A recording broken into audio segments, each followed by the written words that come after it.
जय हिंद दोस्तों, मैं हूं हीरा परिहार और आप देख रहे हैं देशभक्ति डायलॉग। चैनल को सब्सक्राइब करें, वीडियो को ज्यादा से ज्यादा शेयर करें, लाइक करें, कमेंट करें।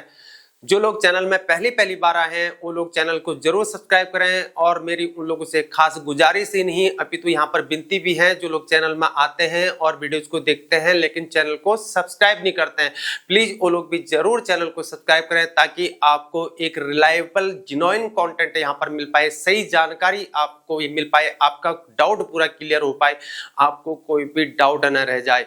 इस प्रकार की जानकारी के लिए हमारे चैनल को जरूर सब्सक्राइब करें। मैं तरह तरह की वीडियोस आपको लेके आता हूं, चाहे वो कोई डिफेंस एनालिसिस की वीडियो हो या जियोपॉलिटिकल हो या ऐसी ही तमाम खबरें हो, उन सबको मैं एनालाइज विश्लेषण करके आपके सामने प्रस्तुत करता हूं।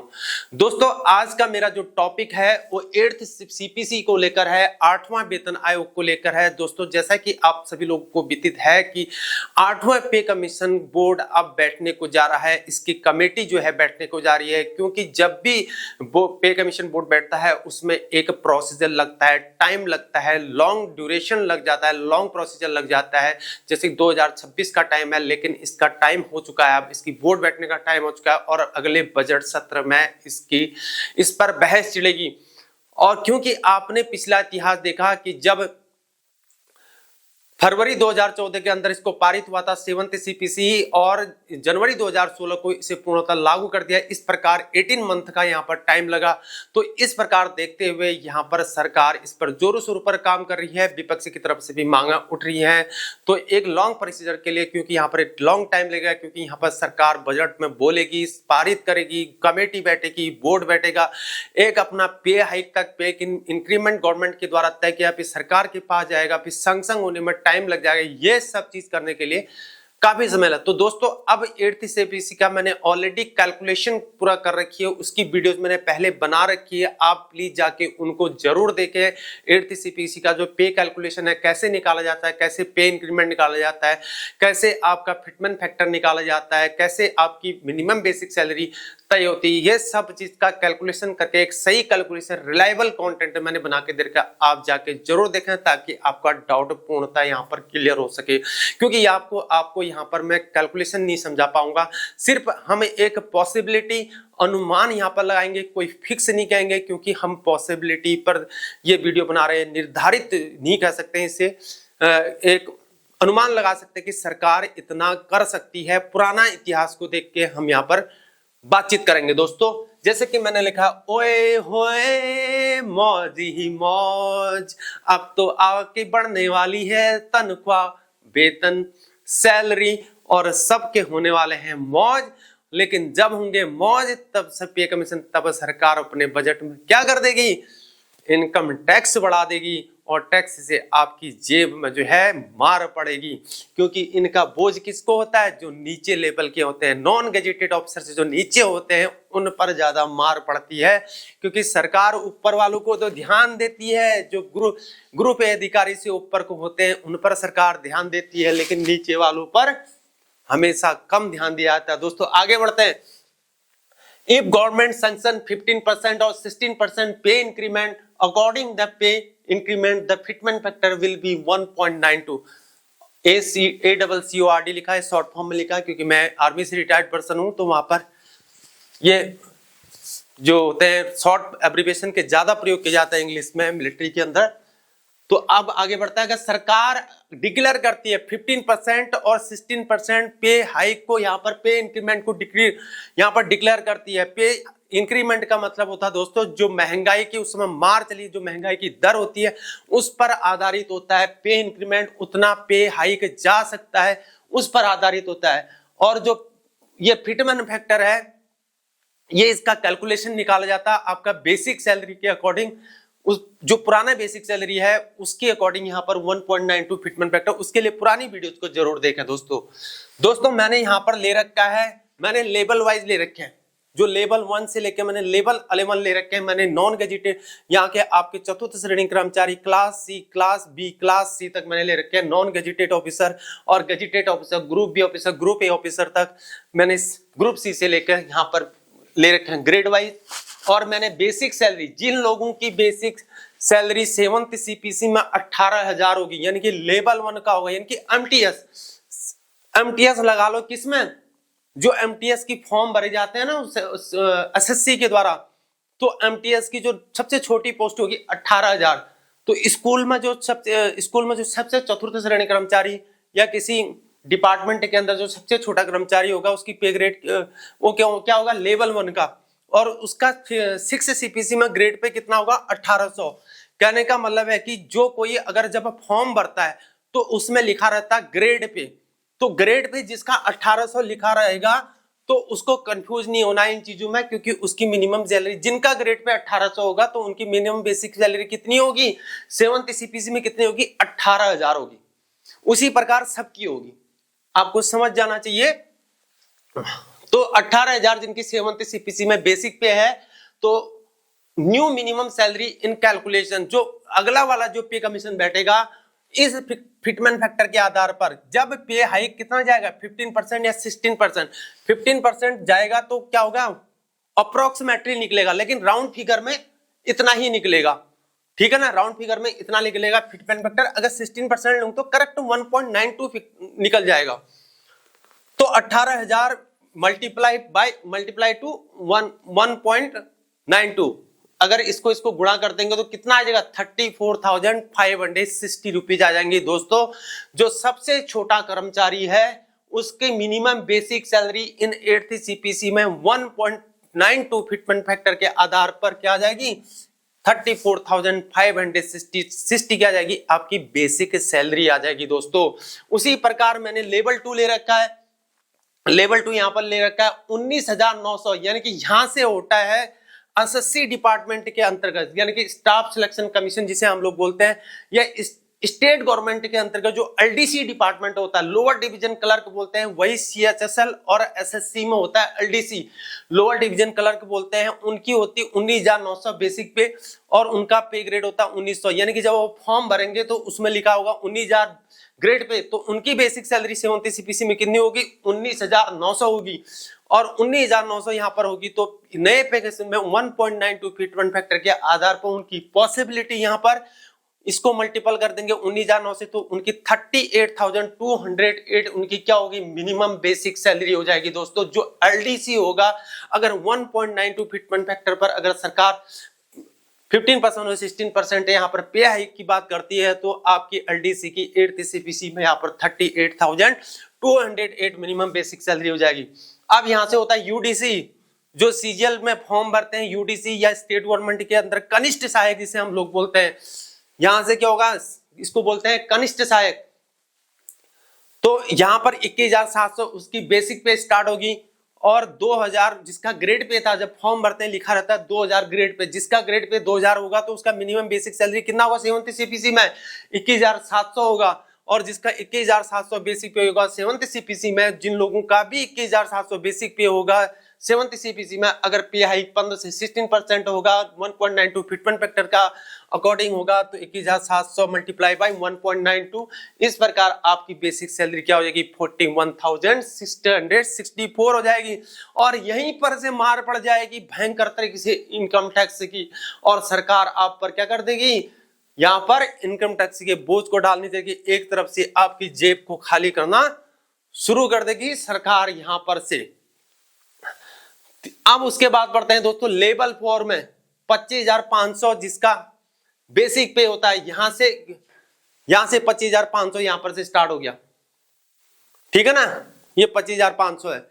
तो 25,500 जिनका 2400 पे ग्रेड होता है, जिनका 2400 पे ग्रेड है, तो 25,500 मल्टीप्लाई बाय 1.92 48,960 आपकी मिनिमम बेसिक सैलरी हो जाएगी दोस्तों। यहां पर से जो आर्मी पर्सन है, मिलिट्री पर्सन है, जो आर्मी में भर्ती हो रहे हैं, जो जीडी में भर्ती हो रहे हैं, यानी कि चाहे वो नेवी जीडी हो, चाहे वो आर्मी का सोल्जर जीडी हो, चाहे एयरफोर्स का ग्रुप आई हो, तो उनकी स्टार्टिंग कहां से होगी, यहां से होगी 21,700 से। जो क्योंकि फौज के अंतर्गत क्या होता है, वहां पर क्लास 4 नहीं चलता है, वहां पर सीधे ग्रुप सी क्लास सी होते हैं। फौज में ए बी सी 3 क्लास होते हैं, तो सी क्लास सी ग्रुप से फौज से स्टार्ट होता है, बाकी सब हटा दिए जाते हैं सेना के अंतर्गत। और वैसे ही जो पैरामिलिट्री के अंतर्गत है, अगर वो जीडी में भर्ती होता है तो उसका कहां से स्टार्ट होगा, यहां से स्टार्ट होगा पैरामिलिट्री के अंदर।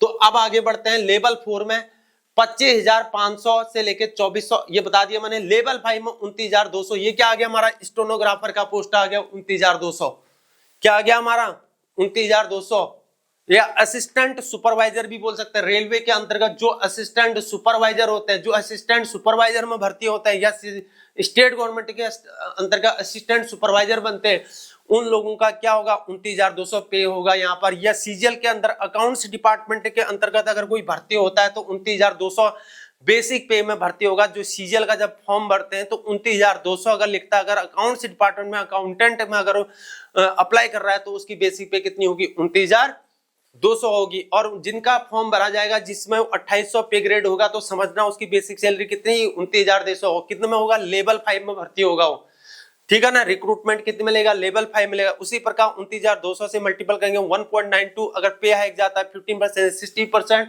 तो इस प्रकार जिसकी 29,200 यहाँ पर बेसिक सैलरी से 7th पे कमीशन में है, इतना निर्धारित करती है सरकार, तो उसकी कितनी हो जाएगी, 56,064 हो जाएगी दोस्तों तनख्वाह। और 1 साल में 4 व्हीलर आपकी आ जाएगी फिर, ठीक है। ये यहाँ क्या है, 4 व्हीलर है, ठीक है दोस्तों। कर लो पढ़ाई, सरकारी नौकरी की क्या कर लो, पढ़ाई, और 1 साल दो गहन अध्ययन और कर लो तैयारी और पाओ नौकरी, और लो 1 साल में गाड़ी। दोस्तों लेवल 6 में अब यहां से मेन चीज पॉइंट है, यहां पर लेवल 6 से स्टार्ट होता है। ये आपके होते हैं non gazetted officer, group B अधिकारी जिसे हम लोग बोलते हैं, या रेलवे के अंदर जो सुपरवाइजर बनते हैं, या स्टेट गवर्नमेंट के अंदर पुलिस डिपार्टमेंट के अंदर सब इंस्पेक्टर बनते हैं, वो 35,400 में क्या होंगे, यहाँ पर अपॉइंटमेंट लेंगे, भर्ती होंगे 35,400 में। ये सीजीएल के अंदर 35,400 में यहाँ पर भर्ती होंगे। जो लोग 35,400 में होंगे सीजीएल के अंतर्गत, जो पुलिस डिपार्टमेंट है सीजीएल का, उसमें भी होता है ना ड्रेस वाला डिपार्टमेंट कुछ, तो 35,400 में अगर भर्ती होते हैं तो 4200 पे ग्रेड होता है उनका। कितना होता है, 4200 पे ग्रेड होता है। या जो भी होता है ए और डबल ओ जो होता है आपका सीजीएल का, उतना मेरे को नॉलेज नहीं है इसका, मैं आर्मी पर्सन हूं, लेकिन इतना मेरे को थोड़ा बहुत जानकारी है। लेकिन इसके बाद में सीजीएल का भी समझाऊंगा आपको थोड़ा बहुत, सिविल डिपार्टमेंट का। तो 4200 पे ग्रेड होता है। 35,400 1.92 अगर आपकी सरकार तय करती है तो आपकी कितनी हो जाएगी, नॉन गेजेटेड की कितनी होगी, 67,968 हो जाएगी दोस्तों। यूपी पुलिस वालों कर लो, मध्य प्रदेश पुलिस में जो तैयारी करते हैं, या उत्तराखंड पुलिस वाले की जो तैयारी कर रहे हैं, बनो एसआई, और 67,968 आपकी बेसिक पे हो जाएगी दोस्तों। कर लो पढ़ाई, और 1 साल में आपकी क्या आ जाएगी, यहाँ पर वार्षिक 72 टाटा नेक्सॉन की गाड़ी आ जाएगी भैया 1 साल में, तो ठीक है। अब लेवल 7 की बात करते हैं। ये मेन पॉइंट है 44,900, ये होते हैं 44,900। यहां से हो जाता है बैंक का स्टार्ट। जो बैंकिंग डिपार्टमेंट के अंदर मैनेजर बनते हैं, जो लोग मैनेजर बनते हैं, या 4600 बे रेट में एसएससी के अंतर्गत भी जो भर्ती होते हैं, स्टैटिक्स डिपार्टमेंट जो उनका होता है, तो उसकी कितनी हो जाएगी यहाँ पर 44,900 की 1.92। अगर पे हाइक 15 से 16% जाता है, फिटमेंट फैक्टर होता है आधारित 1.92, तो आपकी बेसिक सैलरी कितनी हो जाएगी दोस्तों, 86,208 हो जाएगी, 86,208 हो जाएगी। जब आपका बेसिक सैलरी का पे 7th CPC में 44,900 होगा तो 8th CPC में इसके आधार पर इतनी हो जाएगी। अब लेवल 8 की बात करते हैं, 47,600 जिसका 4800 पे ग्रेड होगा। ये पीसीएस अधिकारी जो होते हैं स्टेट गवर्नमेंट के अंदर, पीसीएस की जो पोस्ट निकलती हैं तो उनका जो है यहाँ पर तक होता है, यहाँ तक आजकल तो यहाँ तक लेने लगे स्टेट गवर्नमेंट पीसीएस, जो अपर पीसीएस जो अपर सबऑर्डिनेट एग्जाम होता है उसका जो है यहाँ तक लेने लग चुके हैं आज के दिन में। तो अब यहाँ 47,600 लेवल 8 में पहुंच गया, तो 4800 पे ग्रेड जिसका होगा तो 47,600 जिनका 1.92 फिटमेंट फैक्टर से आधारित यहाँ पर जो सरकार ने किया पॉसिबिलिटी है, उसकी कितनी हो जाए 91,392। लो भैया 91,392, गजब हो गया दोस्तों। ये नजर लगाने वाली बात नहीं है। 91,392 भाई कहीं कहीं पर तो चलता है, बिहार में, यूपी में, उत्तराखंड में मेयर चल तो केचू 91,392 तनख्वाह लियो। मैं तो दहेज में निमाना मेरे को चाहिए दहेज दबाए, दहेज प्रथा गलत है दोस्तों। दहेज नहीं लेना यहाँ पर, क्योंकि तुमको इतनी तनख्वाह मिल रही है, तुम अपने बच्चे बीवी बच्चे सबको पाल सकते हो, यहाँ पर कोई दहेज की जरूरत नहीं है।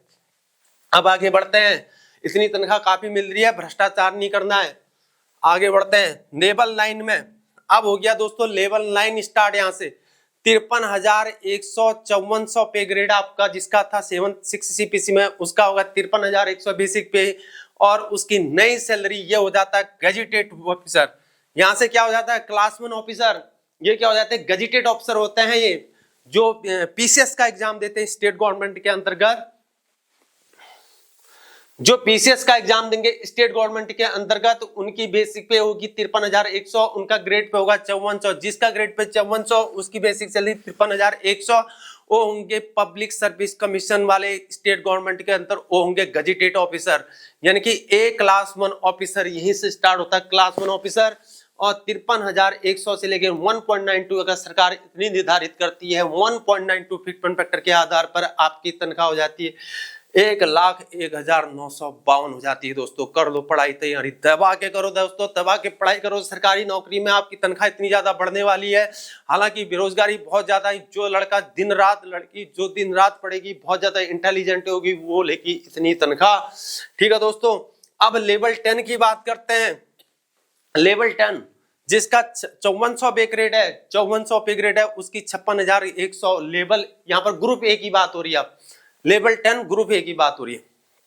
उसकी पे हाइक 15% और 16% जाता है यहाँ पर। तो 1.92 फिटमेंट फैक्टर के आधार पर आपकी तनख्वाह 1,07,712 हो जाती है। दोस्तों यही से होता है गजेटेड ऑफिसर ग्रुप ए का एग्जाम। ये कौन होते हैं?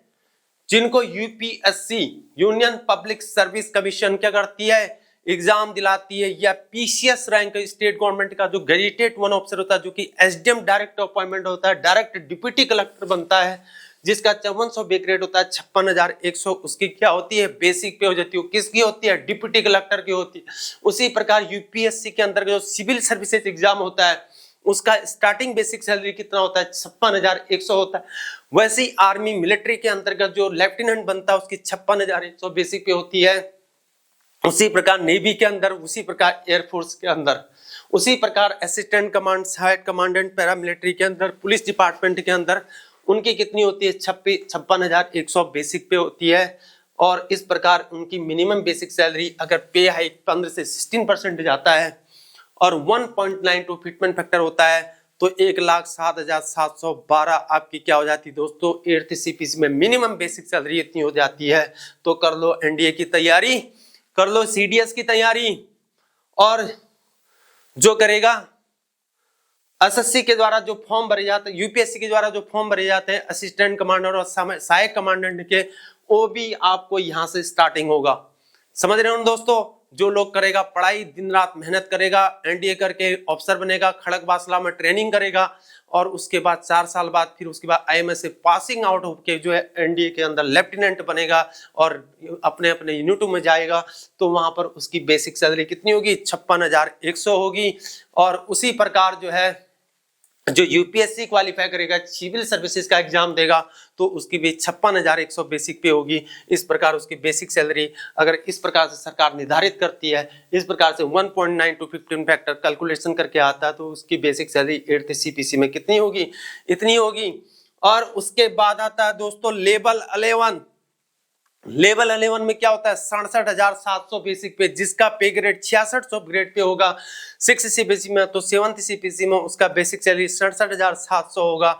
जिसका 67,700 बेसिक पे होगा दोस्तों, उसका सरकार ने इतना निर्धारित किया पे इंक्रीमेंट, और इस प्रकार कैलकुलेशन होकर 1.92 आया।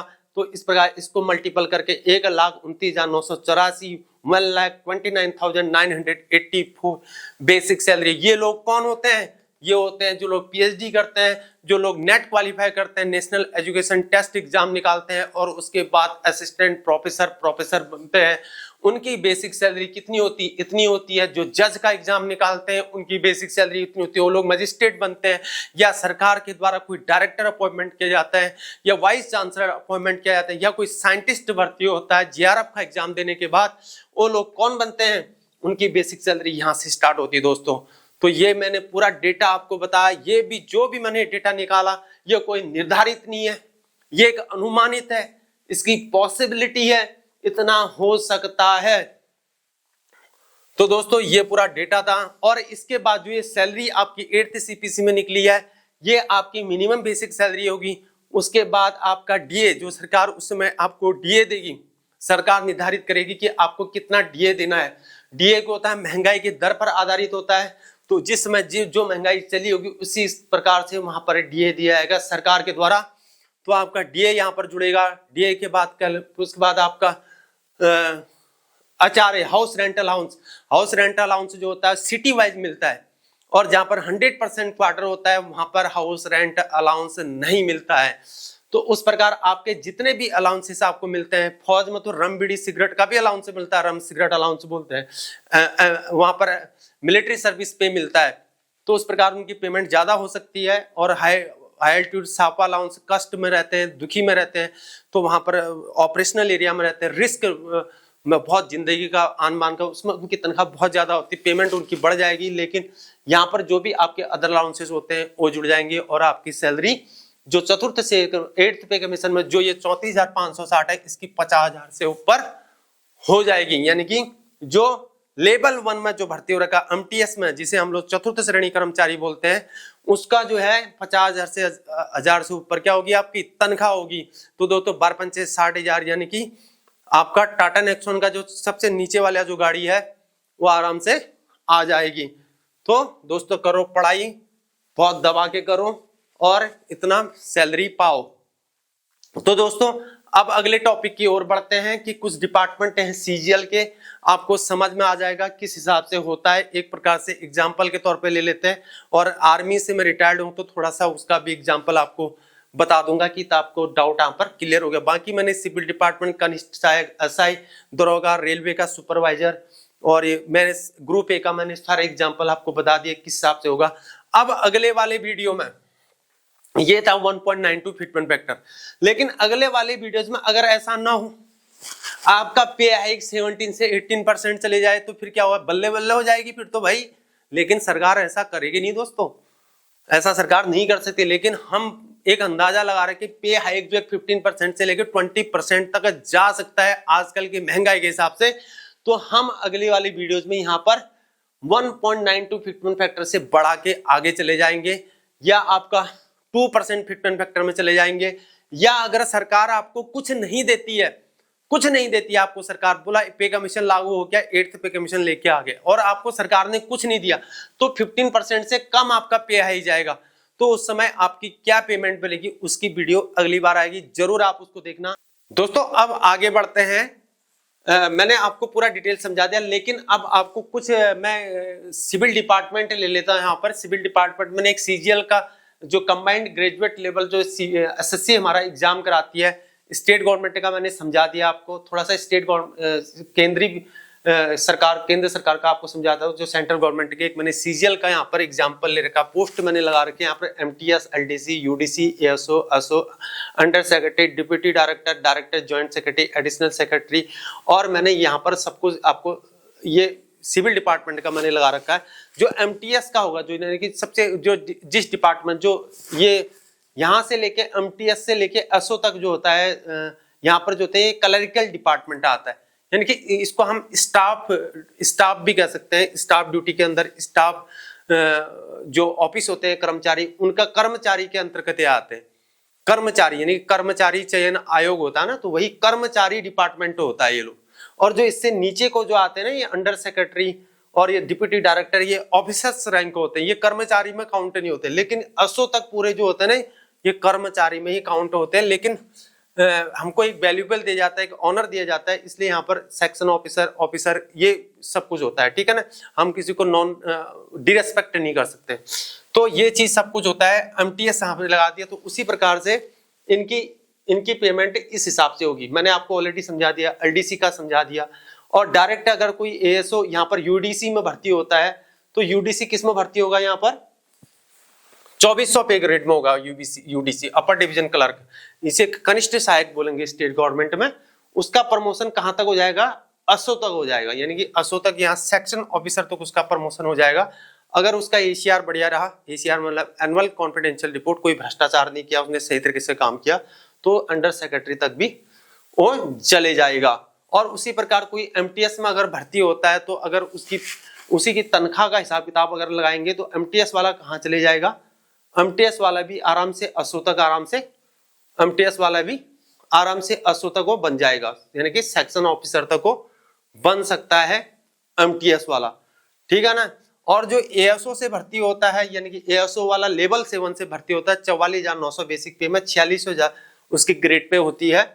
और अगर वो एएसओ से भर्ती होगा तो उसका प्रमोशन कहां तक हो जाएगा, अंडर सेक्रेटरी तक उसका प्रमोशन आराम से हो जाएगा, लेकिन यहाँ पर डिप्टी सेक्रेटरी तक जाने में उसको थोड़ा सा भाई पापड़ फेरने पड़ेंगे, एक अच्छा करियर बनाना पड़ेगा, अपना एशियार बढ़िया बनाना पड़ेगा, कोई भ्रष्टाचार नहीं करना पड़ेगा, कहीं लिप्त नहीं होना पड़ेगा, सही तरीके से काम करेगा तो वो डिप्टी सेक्रेटरी तक आराम से प्रमोशन ले लेगा। और उसी के बाद सबसे बढ़िया चीज जो एमईए है, मिनिस्ट्री ऑफ एक्सटर्नल अफेयर्स है, उनका जो हायरकी होता है, उनका जो पोस्ट होते हैं थोड़ा सा डिफरेंट होते हैं, सीजे इन लोगों से जो आईटीआई है और ये एएसओ से इनके थोड़ा सा अलग होते हैं। तो उनमें जो जब वो एमईए वाले जब रिटायर हो रहे होते हैं तो जैसे फौज में होता है, जब सूबेदार होते हैं तो फौज में हमारे सूबेदार साहब होते हैं, जूनियर कमीशन्ड ऑफिसर होता है, जब उनकी सर्विस हो जाती है तो उनको ऑनर दिया जाता है 26 जनवरी और 15 अगस्त के अंदर राष्ट्रपति के द्वारा ऑनर दिया जाता है। तो उस समय ऑनर निर्धारित होता है, वहां पर जो है आपको ऑनरी लेफ्टिनेंट और ऑनरी कैप्टन बना दिया जाता है, जिनने उनकी सर्विस बची होती है उस प्रकार से वो भी वर्क करते हैं वहां पर। तो उसी प्रकार यहाँ पर भी डिप्यूटेशन में जो जाते हैं एमईए वाले, वो डिप्यूटेशन में अच्छे पोस्ट में चले जाते हैं, आपका डायरेक्टर और डिप्टी सेक्रेटरी तक वो यहाँ पर वर्क करते हैं जो एमईए वाले होते हैं। और जो डिप्टी सेक्रेटरी और ये डायरेक्टर होता है, ये कौन सा पोस्ट होता है हमारा, लेवल 10 का, लेवल 10 का होता है। ये लोग 5400 पे ग्रेड में भर्ती होते हैं, 5400 पे ग्रेड में भर्ती होता है यहाँ पर। ये यूपीएससी के द्वारा एग्जाम देके आते हैं, इंडियन रेवेन्यू सिस्टम जिनको आईआरएस मिलता है, यूपीएससी फॉर्म भरेंगे, उसके बाद सिविल सर्विसेज का एग्जाम देंगे, सिविल सर्विस एग्जाम देने के बाद अब उसमें पोस्ट अलग होते हैं, आईएएस होता है, आईआरएस होता है, आईएफएस होता है, आईएफएस और आईपीएस जो भी होते हैं, रेलवे में इधर उधर सब जगह जाते हैं। तो आईआरएस वाला जो होगा वो डिप्टी सेक्रेटरी और डायरेक्टर वाला पोस्ट जो है उनका होता है आईआरएस वालों का। और जो ज्वाइंट सेक्रेटरी, एडिशनल सेक्रेटरी जो ये लोग होते हैं, ये आईएएस के पोस्ट होते हैं, इंडियन एडमिनिस्ट्रेटिव सर्विस, यानी कि जो एसडीएम बनने के बाद, आईडीएम बनने के बाद, ये डीएम बनने के बाद जो होते हैं वो पोस्ट जो है यहाँ पर से स्टार्ट होते हैं। ज्वाइंट सेक्रेटरी एडिशनल, वो डायरेक्ट यहाँ पर ज्वाइंट सेक्रेटरी में जो आईएएस अधिकारी होगा वो डायरेक्ट यहाँ ज्वाइंट सेक्रेटरी और एडिशनल सेक्रेटरी पोस्ट में आएगा। और आगे को सेक्रेटरी, फिर आगे का अलग सिस्टम है। हाँ, एक चीज और है इसमें, जो आईटीआई वाला जो है उसका प्रमोशन क्राइटेरिया थोड़ा सा ठीक होता है। जो इनकम टैक्स इंस्पेक्टर बनता है तो जो न्यू एज में भर्ती हो जाएगा, बिल्कुल नया, बिल्कुल करंट 22-23 साल में ग्रेजुएट करते ही अपॉइंटमेंट ले लिया, तो वो लोग जो है आईटीआई वाला जो है लेवल 11 तक जो है अपना प्रमोशन पा सकता है सीजीएल के थ्रू। 35,000 लेवल 6 से लेकर लेवल 11 तक वो प्रमोशन आराम से पा सकता है। और अच्छा अगर उसका और जल्दी अगर भर्ती होगा और करियर बहुत बढ़िया रहा उसका, कहीं पर भी कोई भ्रष्टाचार में लिप्त नहीं हुआ, सही तरीके से काम किया उसने, तो लेवल 12 तक भी जा सकता है। दोस्तों इस प्रकार से मैंने आपको बता दिया। और लेवल 12 हमारा जो होता है, लेवल 12 को हमारे फौज के अंदर जो होता है लेफ्टिनेंट कर्नल का रैंक होता है, जो कि 7600 पे ग्रेड में होता है लेवल 12 का। यानी कि आपका एनडीए क्वालिफाई करेगा, सीडीएस क्वालिफाई करेगा, वैसी नेवी का, वैसी एयरफोर्स का। तो वैसी जब वो 13 साल की सर्विस कंप्लीट कर चुका होता है तो लेफ्टिनेंट कर्नल बनता है, तो उसकी 7600 पे ग्रेड होता है। पे ग्रेड होता है यानी कि लेफ्टिनेंट बनेगा, कैप्टन बनेगा, फिर मेजर बनेगा, फिर उसके बाद लेफ्टिनेंट करना होता है। फौज के अंदर ईयर वाइज सर्विस होती है, तो उस हिसाब से आपको वहां पर फिक्स होता है, वहां पर पता लग जाता है। तो उस हिसाब से मैंने आपको फौज का भी समझा दिया। इसलिए दोस्तों अब आपको पूरा कैलकुलेशन सिविल का भी, आपको फौज का भी, स्टेट गवर्नमेंट का भी मैंने आपको समझाया है, सब कुछ आपको समझ में आ चुका हो। मैं उम्मीद करता हूं कि आपका डाउट क्लियर होगा, आपके पास कोई डाउट नहीं होगा। और दोस्तों अब आगे बढ़ेंगे। अगर सरकार हमको ये 1192 फिटमेंट पैटर्न दे, हमारा पे हाइक 15 से लेके 16% न जाए, क्या पता, हम उम्मीद करते हैं सरकार हमारे लिए बल्ले बल्ले कर दे और आगे बढ़ा दे, हमारा ये 17%, 18% और 20% तक कर दे, तो हमारा ये 1.92 फिटमेंट पैक्ट से 2% फिटमेंट तक जा सकता है। तो उसके लिए हम अलग से और वीडियो बनाएंगे। और उसके बाद अगर हो सकता है सरकार हमको कुछ नहीं दे भाई, क्या पता सरकार ना दे भाई, सरकार खाली पे कमीशन आउट कर दे, पे कमीशन बोर्ड बढ़ा दे और पे कमीशन लागू कर दे, आर्थिक पे कमीशन, तो हमारा 15% से नीचे चले जाएगा। तो नीचे चले जाएगा तो उसकी भी मैं एक वीडियोस बनाऊंगा, मैंने उसका भी आपको समझाऊंगा, उसका पूरा कैलकुलेशन, आपकी पे उसके अनुसार कितनी बन सकती है, आपका फिटमेंट फैक्टर कितना जा सकता है, उसकी मैं एक वीडियोस बनाऊंगा। और नंबर दूसरा, फिर उसके बाद मैंने ये ग्रेड पे का सिस्टम आपको थोड़ा सा और कंफ्यूज कर रहा होगा, क्योंकि यहाँ पर कंफ्यूज ये करेगा, मैंने लेवल 1 18,000 तो लिख दिया भाई, 1 साल सर्विस करी, फिर उसका पे इंक्रीमेंट तो बढ़ेगा ना, 18,000 से आगे जाएगा, 1 साल सर्विस करेगा थोड़ा और बढ़ेगा, उसका बेसिक पे बढ़ जाएगा, फिर तो बेसिक पे बढ़ेगा तो फिर कितनी तनख्वाह होगी, उसका ग्रेड पे क्या हो जाएगा, ग्रेड पे से होता है ना start, 1800 grade pay, 1900, 2000 grade pay 2400, ये 2000 के बाद 2100, 2200, 2300 भी तो आएगा यहाँ पर, यानी कि यहाँ से इसके जो बेसिक पे बढ़ेगी ना, तो उस हिसाब से मैं आपको एक बार फिर से लास्ट में 1.92 फिफ्थ एंड फैक्टर के साथ पूरा गणित आपको एक बार फिर से आपको समझाऊंगा, उसका डाउट क्लियर कर दूंगा।